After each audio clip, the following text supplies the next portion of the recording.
하영. 최근에 옛날 로맨틱 코미디 영화들을 찾아봤는데 2000년대 로맨틱 코미디 영화들의 감성이 너무 좋더라고요. 그래서 오늘은 이미 너무 유명하지만 저처럼 이름만 들어보고 아직 안 보신 분들이 계실까봐 추천해드리는 로맨틱 코미디 영화 4편입니다.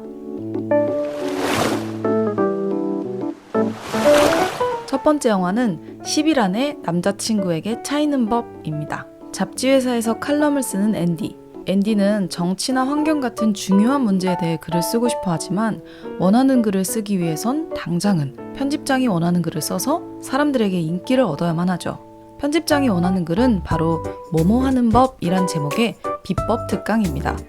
이번에 그녀가 맡은 글은 영화 제목과 같은 10일 안에 남자친구에게 차이는 법인데요.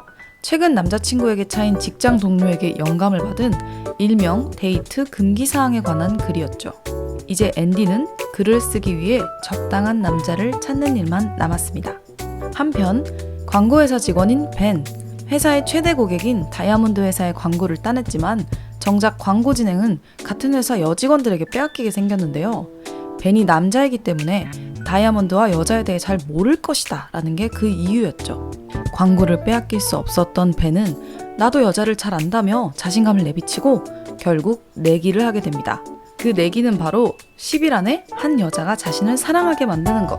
그렇게 한다면 그 광고는 그 여직원들이 아니라 벤한테 주겠다는 거죠. 이제 벤은 광고를 되찾기 위해 적당한 여자를 찾는 일만 남았습니다. 하필이면 그 많고 많은 사람들 중 서로를 만나게 된 앤디와 벤, 반드시 헤어져야만 하는 여자와 절대로 헤어질 수 없는 남자의 숨막히는 로맨스는 지금부터 시작입니다. 제가 이 영화 추천드리고 싶어서 영상 기획했어요. 일단 여주인공이 너무 사랑스럽고요. 진짜 진상이란 진상짓은 다 하는데도 너무 사랑스러워요. 정말 그 진상짓을 정말 여러 가지를 하는데 정말 진짜 가지가지합니다. 직접 영화를 보시면 정말 그 장면들이 너무 재밌거든요. 저는 개인적으로 이 영화는 남녀를 바꿔서 리메이크를 하면 너무 재밌을 것 같아요. 그 남자들의 데이트 금기사항 이렇게 해가지고 남자 주인공이 막 진상짓 막 연기하는 모습, 그리고 여자 주인공은 이악 물고 그 진상짓들을 견뎌내는 모습, 너무 재밌을 것 같아요. 이 영화가 딱 그게 재밌는 포인트거든요. 로맨틱 코미디로서 두 사람이 서로 사랑하게 되는 거는 너무 당연한 결과잖아요? 근데 그 과정 가운데 일어나는 그 사건들이 그 포인트로 인해서 뻔하지가 않다는 거죠. 두 번째는 노팅힐입니다. 런던 노팅힐에서 여행용 서점을 운영하는 윌리엄은 아내와 이혼 후 새로운 룸메이트와 잔잔한 일상을 살아가고 있습니다. 별다른 기대할 것 없이 살던 어느 날 윌리엄의 서점에 세계 최고 배우 애나가 찾아오는데요. 그녀는 잔잔했던 그의 일상에 물결을 일으키는 존재였죠. 스타가 자신의 서점에서 책을 사간 것은 그저 하나의 에피소드로 기억될 사건이지만 둘의 인연은 거기서 끝이 아니었습니다. 윌리엄이 길에서 점심거리를 사들고 가다가 부딪혀 커피를 쏟게 된 사람이 바로 아까 전 만났던 스타 애나였기 때문이죠.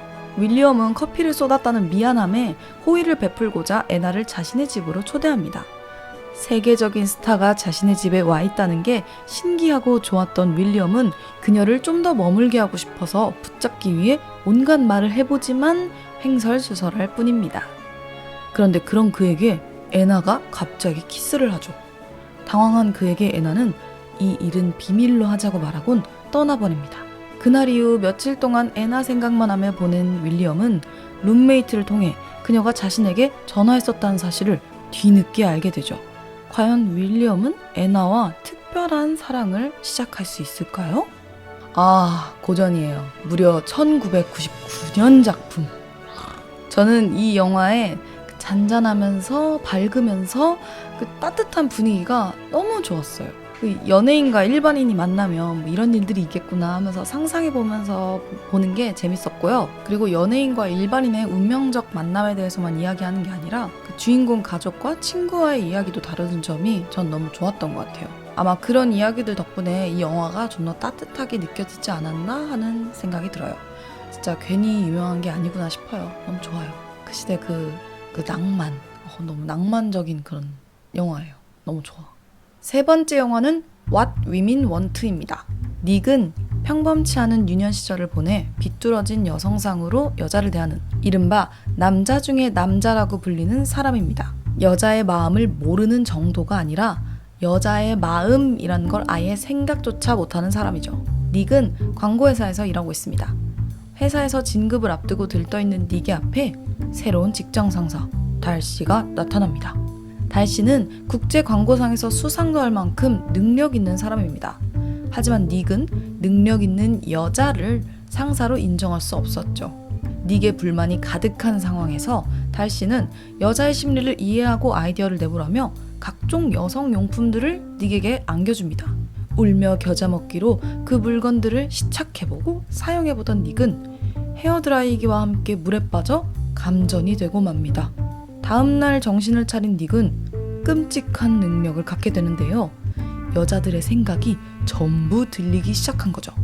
미치기 직전 닉은 심리상담가를 찾아가 모든 걸 털어놓는데 그녀는 오히려 이것을 기회라고 이야기합니다. 과연 닉은 이 저주인지 기회인지 모를 능력으로 여자의 마음을 이해하려 할까요? 이용하려 할까요?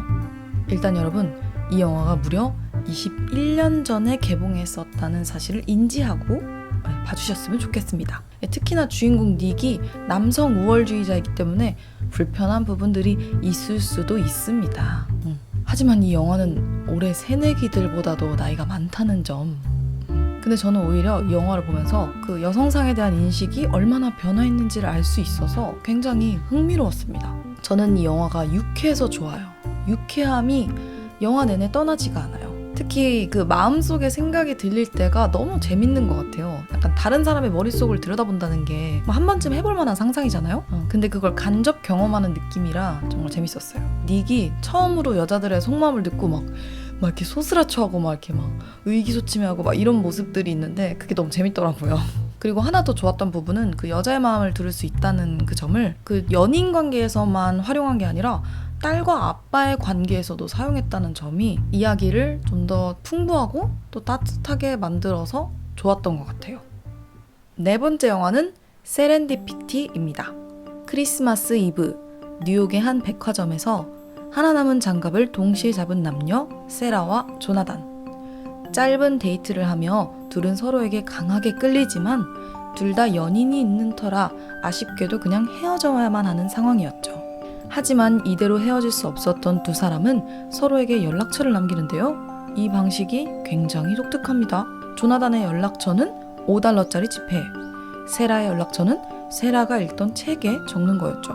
서로의 번호를 확인하지 못한 채 조나단의 연락처가 적힌 지폐는 매점에서 사탕을 사는 데 쓰이고 세라의 연락처가 적힌 책은 중고 서점에 팔립니다. 세라는 이것들이 세상을 돌고 돌아 자신들에게 돌아왔을 때 이것이 운명이라 믿고 서로에게 연락하자고 제안합니다. 그녀는 세렌디피티, 운명을 믿는 사람이었죠. 그렇게 헤어진 두 사람. 그 후 7년이나 지났지만 아직도 서로를 잊지 못하고 있는 둘은 각자 약혼자가 있는 상황에서 마지막이다 라고 생각을 하고 서로를 적극적으로 찾아 나서기 시작합니다. 과연 둘은 운명처럼 다시 만날 수 있을까요? 저는 사실 이 주인공 두 사람을 정말 나쁜 사람이다 라고 생각을 했어요. 아니 7년 전에도 서로 애인이 있었는데 데이트를 하고 7년 후에는 서로 약혼자가 있는데 서로를 찾는다?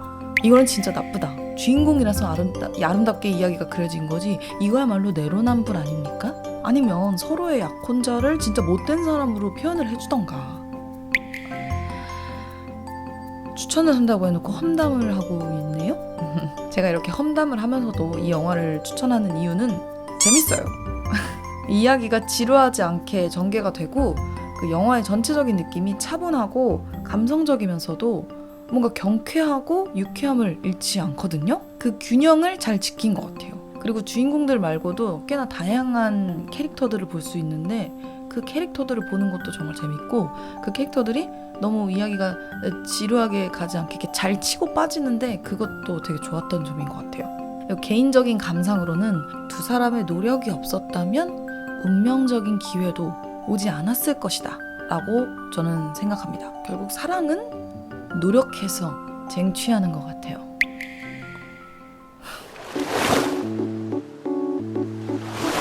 여기까지 로맨틱 코미디 영화 4편을 소개해드렸는데요. 밥 먹을 때 보면은 아주 좋아요.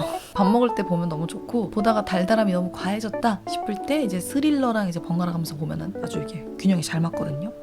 앞으로 또 엄청나게 보고 또 추천해드리지 않을까 싶어요. 지금 벌써 10편을 넘게 본 것 같은데, 로맨틱 코미디 영화를. 또 이 시대 때 이 감성이 너무 좋아서 딱 2000년대 나온 것들만 거의 찾아서 보고 있거든요. 근데 너무 좋은 게 많아가지고 다음에 아마 또 보고 또 추천을 해드리지 않을까 싶네요. 근데 여러분들이 이미 보신 거를 제가 다 추천해드렸을 수도 있는데, 만약에 보셨다면 이 기회에 한 번 더 보시는 건 어때요? 안 보신 분들이 계신다면 부디 재밌게 보시길 바라면서 우리는 다음 영상에서 만나요. 빠요.